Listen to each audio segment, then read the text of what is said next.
चलिए हम चलते हैं इसके बारे में, साबुन के बारे में, और साबुन होता है क्या है और किस प्रकार से वर्क करता है उनके बारे में समझने वाले हैं।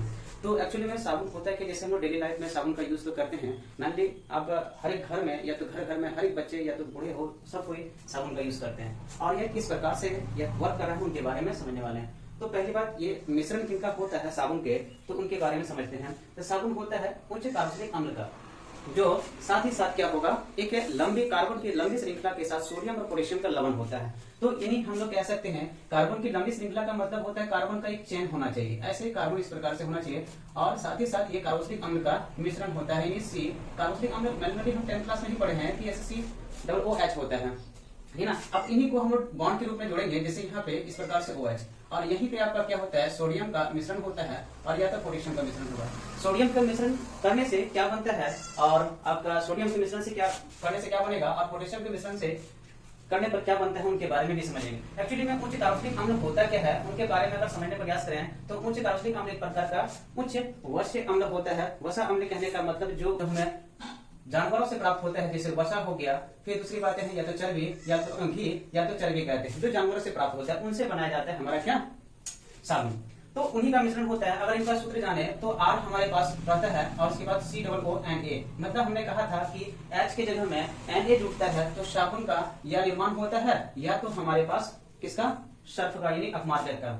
तो इस प्रकार के इसके प्रकार के बारे में जाने तो दो प्रकार से कार्बोक्सिलिक अम्ल के साथ जुड़ा होता है। पहला देखिएगा सोडियम के साथ, दूसरा होता है आपके पास किसका, पोटेशियम के साथ। अगर हम सोडियम को जोड़ दें तो क्या होता है, ध्यान देना, ये कपड़ा धोने वाला बन जाएगा। कपड़ा धोने वाला साबुन आप जानते हैं, जैसे बहुत सारा मार्केट में है, लेकिन वाले हम लोग क्या करते हैं कपड़ा धोने के लिए, वो कैसा होता है, हार्ड होता है, यानी ठीक ना। तो उसके बाद अगर कार्बोक्सिलिक अम्ल पोटेशियम का देखें तो स्नान करने वाला होता है, जिसको हम लोग सॉफ्ट कहते हैं। जैसे हम लोग स्नान करने वाला साबुन जो होगा, मैनुअली आपको साबुन लगाते हैं तो आपको कैसा चिकनाहट सा महसूस होता है, जबकि आप कपड़ा वाला धोने वाला लगाते हैं तो आपको एक खरखरा जैसा आपको महसूस होगा, जो फटाफट आपको चेहरा जो ड्राई स्किन जैसा लगता है वैसे ही।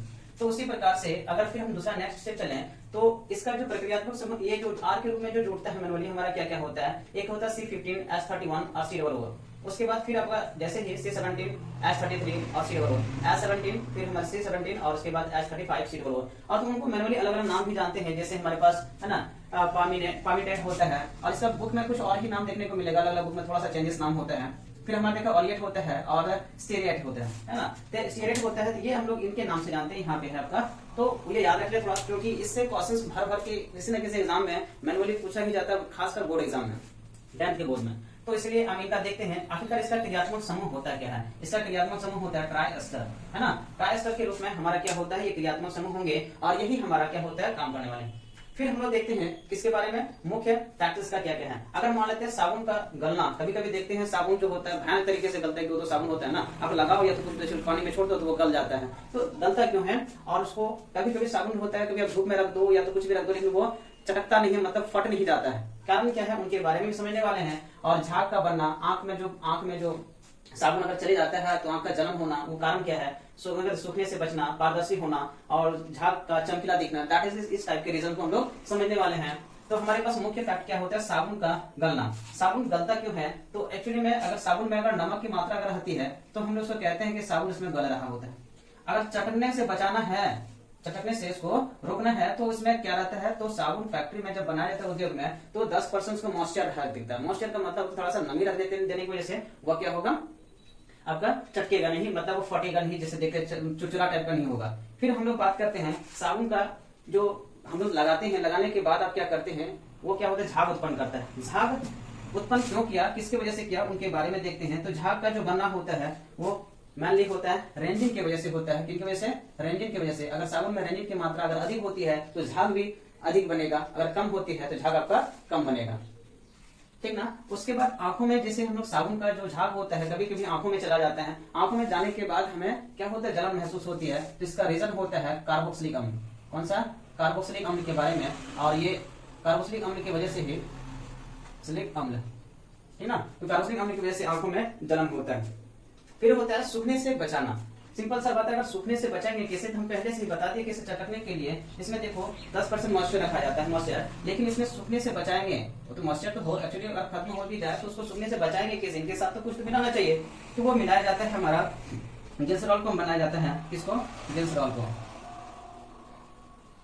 है ना, ग्लिसरॉल को मिलाया जाता है ताकि वो, है ना, सूखने से बचे। सॉरी, यहाँ पे लिखा गया, तो यहाँ पे लिखते हैं ग्लिसरॉल होता है। ठीक, फिर हमारे पास क्या होता है, पारदर्शी बनाने के लिए, अगर पारदर्शी अगर बनाते हैं तो हम भी उनमें क्या मात्रा मिलाते हैं, ग्लिसरॉल की मात्रा मिलाते हैं। दोनों के लिए कैपेबल है ग्लिसरॉल, सूखने से बचाना और पारदर्शी, साबुन का पारदर्शी होना, जिसके हम पेयर्स वगैरह सब जानते ही है कि क्या होता है, साबुन ट्रांसपेरेंट होता है, कभी इस पार से उस पार, मतलब उतना पारदर्शी हो जाता है ताकि अच्छा दिखे। वो मान लें अपना अपना प्रोडक्ट होता है, उसको बेहतर बनाने दिखाने के लिए।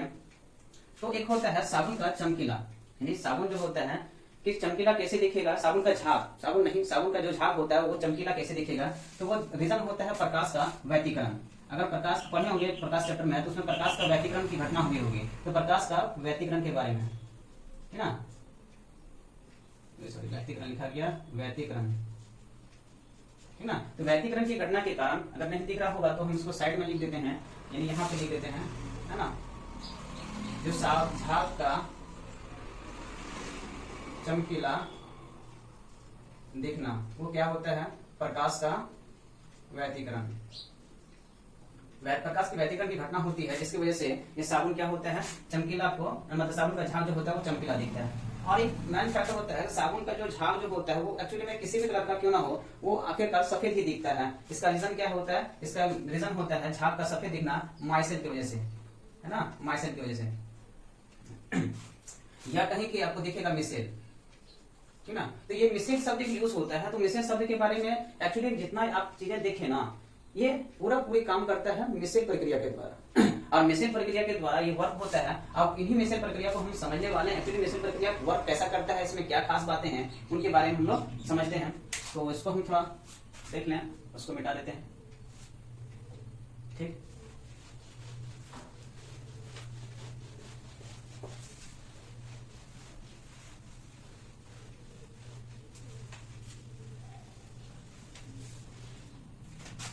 देखिए मिसेल में होता है क्या, आपके पास देखे होंगे कार्बन की ये जो कहे थे जस्ट कार्बन की एक श्रृंखला होती है, जिसमें से आपका क्या होता है, दो सिरा होता है। साबुन का दो सिरा होगा, दो अणु कहते हैं। एक अणु होता है जल के साथ क्रिया करने वाला, और एक अणु होता है किसके साथ, यानी तेलीय पदार्थ, यानी जिसको हम लोग कहते हैं गंदगी, यानी मैल के साथ काम करता है। तो इस प्रकार से हमने क्या बना दिया, एक श्रृंखला बना दिया, मतलब आकृति बनाया। और इस आकृति के अकॉर्डिंग हम समझने वाले इसमें क्या घटना घट रही है, बना क्या रहे हैं, उनके बारे में क्लास 10th में पढ़े होंगे, उनके बारे में थोड़ा डिस्कशन करते हैं।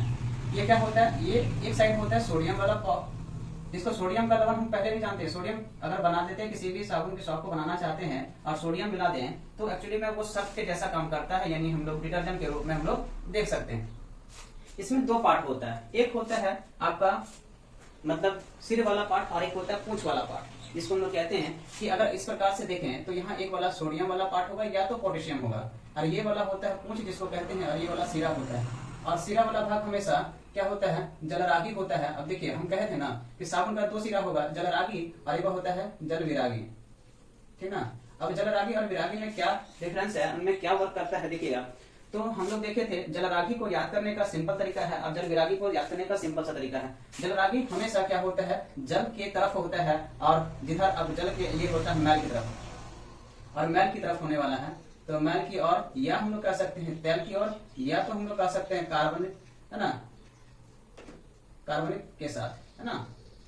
तो यहाँ पे होता है सिरा, जिसमें सोडियम या पोटेशियम का ही होता है, ये जल की ओर होने वाला है, यानी जल के बाहर होता है, हम लोग जैसे बोल सकते हैं जल के बाहर की ओर, ठीक। और ये होता है मैल के साथ, हम लोग कहते हैं मैल के साथ, या तैलीय पदार्थ के साथ, या तो कार्बोक्सिलिक अम्ल के साथ ये बना हुआ रहता है। यानी कार्बोक्सिलिक अम्ल कहने का मतलब नहीं होता, जैसे हमने यहाँ ना कहे, एक पार्ट होता है, एक अणु होता है सोडियम वाला, और दूसरा पार्ट होता है कार्बोक्सिलिक अम्ल वाला, है ना। तो कार्बोक्सिलिक अम्ल हमेशा तेल वाला के पास होता है। हम कहे थे क्या कहे, कार्बोक्सिलिक अम्ल कह सकते हैं, कार्बोक्सिलिक अम्ल के साथ। कार्बोक्सिलिक अम्ल ये रहता है आपका गंदगी के साथ, यानी मैल के साथ, और ये पोटेशियम सोडियम वाला पार्ट जो होता है वो जल के साथ होता है। तो इन्हीं को अगर समझना है तो थोड़ा बहुत हमको एग्जांपल्स लेते हैं। जैसे हम लोग जलरागी और विरागी के बाद समझते हैं, तो आप ऐसे देखते हैं नॉर्मली, आप आदमी जो होता है पानी पीता किधर से, मुंह से पीगा। अब मुंह से पीता है तो आप देखे होंगे, मुंह से पीते हैं तो ये वाला मुंह वाला पार्ट आप इसको याद रखिए, बड़का मुंह नहीं रहता है, बड़का सिर रहेगा, और बड़ा सिर रहेगा तो हम क्या कहेंगे इसको, मुंह की तरफ से ना पीते हैं, ये जल की तरफ होता है, जल की और आता है, जल मुंह से पीते हैं, जल मुंह से पिएंगे इसको हम जलरागी कहते हैं। और पूंछ जो होता है ना, इसको हम लोग कहते हैं जल विरागी कहेंगे, जो हमारे पास है ना गंदगी के साथ। पैर हमेशा नीचे बॉटम की ओर रहता है, गंदा थोड़ा सिर तो हमेशा साफ सुथरा रहता है और पैर हमेशा गंदा रहता है, मानते हैं ना। तो एक्चुअली में क्या हमेशा नहीं कहते हैं कि दाढ़ी तो कंपेयर कर रहे हैं दोनों के बीच में, तो ये दोनों में हमारा डिफरेंस यही है, ठीक ना। आप ये नीचे की ओर देखेंगे, ऊपर की ओर देखेंगे, या अगर इनसे नहीं समझ रहे हैं और किस प्रकार से काम करता है उनको हम समझते हैं। जैसे एक मछली मछुआरा पकड़ता है, मछुआरा क्या होता है, मछली पकड़ता है, जैसे हम लोग क्या करते हैं जाल फेंकते हैं, तो जाल का जो ये अंग होता है ना, ये नीचे वाला पर्सन जो होता है, जो पानी की ओर फेंका जाता है, तो वो देखना नीचे तरफ क्या होता है, वेट को बढ़ाने के लिए इसमें नट का यूज किया जाता है, ताकि वो क्या होगा, ये वेट बढ़ सके और वो जैसे मछली फेंका जाता है तो वो बिखर जाता है, बिखरने के बाद वो समेटने के लिए, ताकि उसके अंदर मछली ट्रैप हो सके, फंस सके, तो उसको ऐसे खींच के निकाला जाता है। जो ये वाला भाग हम समझ लीजिए, इसका पूंछ वाला भाग और ये वाला इसका सिर वाला भाग, ऐसे पकड़ के खींचेंगे तो ये क्या होगा, ये धीरे धीरे नट जो होगा आपस में क्या होगा, सट जाएगा, और सटने की वजह से, और इसको देखिएगा, इसको खींच के बाहर निकाल देना। तो वही रीजन यहाँ पे भी करता है। सोडियम और पोटेशियम का जो काम होता है, मैल को पकड़ के खींचने का काम होता है, जो पूंछ के सहारे से करता है, जिसको कार्बोक्सिलिक अम्ल की सहायता से करता है, और वो उसको हम लोग बाहर निकाल लेते हैं। ये प्रक्रिया था साबुन के बारे में। और साबुन के बारे में और भी इसका डिटेल्स अगर जानेंगे तो हम लोग से क्या होता है, तो इनको हमको मिसल प्रक्रिया को समझाना होगा। और यही हम कह सकते हैं कि मिसल प्रक्रिया यहाँ जो था, ये वाला कार्बोक्सिलिक पार्ट था और ये वाला क्या कहते थे, सोडियम वाला पार्ट था। इसी प्रकार से साबुन की प्रक्रिया काम करती है। अर्थात हम कह सकते हैं, इसको अगर मिटा के हम बतावें तो साबुन जो होता है, साबुन जो यह सिंपल सा ये प्रक्रिया, जो सफाई प्रक्रिया जो होता है इनका, सफाई प्रक्रिया वो किनके द्वारा होता है, वो मिसेल प्रक्रिया द्वारा। क्या कहते हैं, मिसेल। और ये संरचना ही कहलाती था, ये कहलाता है मिसेल, है ना। ये संरचना क्या कहलाता है, मिसेल। और मिसेल प्रक्रिया के द्वारा ही साबुन क्या होता है, सफाई की प्रक्रिया करता है। दूसरी पॉइंट ये आता है कि साबुन जो होगा, है ना, क्या होता है, ये जल सॉफ्ट, यानी हम लोग कह सकते हैं कठोर जल में कार्यकारी नहीं होता है। कठोर मतलब जिसको हम गंदा पानी जिसको कहते हैं, कठोर जल, जहां पे कठोर जल में कार्य, यानी कार्य छोड़िए, इसमें झाग लिख दीजिए, झाग उत्पन्न नहीं करता है, नहीं करता है ना। तो हम लोग देखें कि यह जो होता है झाग उत्पन्न नहीं करता है। कौन सा, यानी साबुन जो होता है कठोर जल में झाग उत्पन्न नहीं करता है। फिर अगला बातें हैं कि अगर साबुन का जो आयनिक सिरा जो होता है, हम कहते हैं इसका दो सिरा होता है, आयनिक सिरा, साबुन का आयनिक सिरा एक होता है जल की और होता है दूसरा होगा मैल की ओर। मैल बोले या तेल जो बोलिए, है ना, की ओर होता है,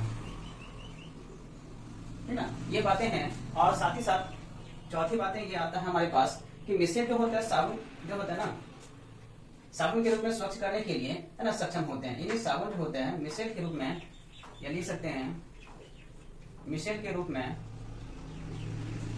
साबुन क्या होंगे, स्वच्छ करने में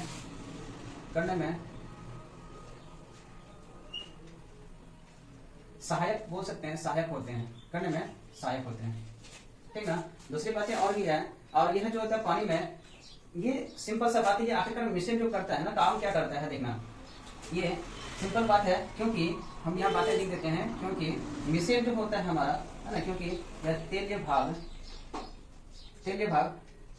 यानी हम लोग कह सकते हैं मैल जो होता है मिसेल के साथ या केंद्र में एकत्र होकर, क्या होकर के एकत्र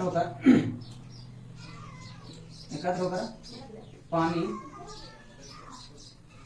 में इमल्सन बनाता है, पानी में इमल्सन बनाता है। ये बातें थी। अगर इन्हीं हम लोग समझ रहे हैं ना कि जैसे हम लोग यहाँ पे मिसेल संरचना इस प्रकार से देखे थे, है ना, तो यहाँ पे जो केंद्र में जो होता है ना, गंदगी के साथ क्या बनाता है, यहाँ बातें लिखे थे, इमल्सन प्रक्रिया करती है, और इमल्सन प्रक्रिया की वजह से यह साबुन जब होता है एकत्र होकर मैल को बाहर निकालता है, ठीक ना। और ये जो होता है सिंपल बातें हैं कि पानी में जो घुलने में जो सहायक जो होता है ना, मिसेल जो होता है मैल के साथ घुलने में मदद करता है। ये बातें ध्यान रखना। मिसेल जो होता है पानी और मैल के साथ घुलने में मदद करता है, ठीक। ये बातें थी, ये जो हम लोग जानते हैं साबुन के बारे में, ठीक ना। कठोर जल पे ये तो बता ही दिए थे, ये सारे पॉइंट याद रखेंगे जो एग्जाम के लिए भरपूर क्वेश्चंस में एक ना एक क्वेश्चन साबुन और माध्यम से पूछा ही जाता है, थोड़ा बहुत ध्यान रखेंगे। लिखेंगे अपमार्जक या सर्फ, इसको हम लोग कहते हैं डिटर्जेंट।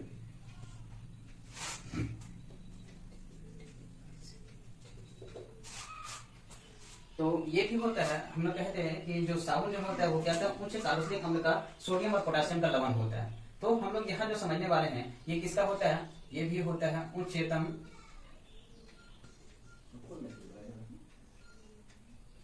सल्फोनिक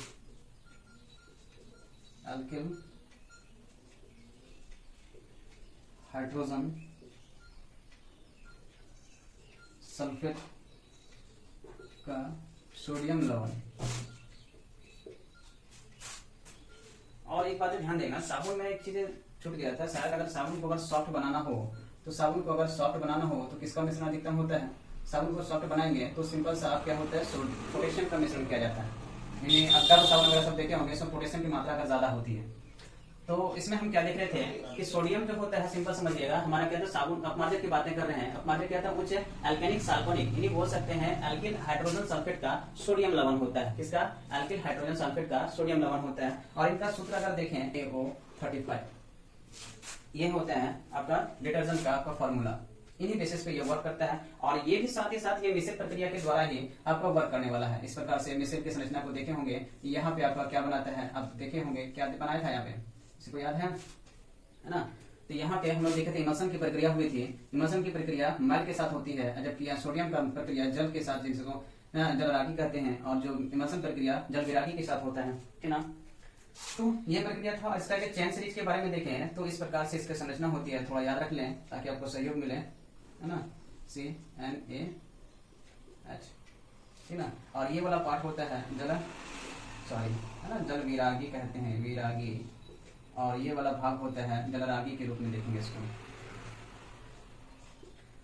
ठीक, इसमें सेम टू सेम होगा, थोड़ा बहुत इसमें सोडियम का ही पार्ट होता है। और ये जो होता है मेन फैक्टर होता है कि ये जो होता है कठोर जल में सबसे कार्यकारी होता है, सफेद जल में। अब यह सफाई प्रक्रिया के बारे में देखें, सफाई प्रक्रिया के बारे में, तो ये क्या होता है, मिश्रण प्रक्रिया के द्वारा काम करता है ना, मिश्रण प्रक्रिया के द्वारा। और फोर्थ बात ये है कि मिश्रण सफाई प्रक्रिया तो मिश्रण के द्वारा हुआ, लेकिन ये जो कठोर जल में ये बहुत कार्यकारी होता है। कठोर जल में, जिसे हम लोग बोलते हैं बहुत गंदा कपड़ा आता है, सर्फे न डालते हैं, कठोर प्रक्रिया में, कठोर जल सॉरी, है ना, कठोर जल में क्रिया करता है या कर सकता है। और यह साथ ही साथ यह क्या होता है, एक लंबी कार्बोक्सिलिक अम्ल श्रृंखला के सबसे मेन इंपॉर्टेंट लाइन यही है कि यह जो लंबी कार्बोक्सिलिक अम्ल श्रृंखला के अमोनियम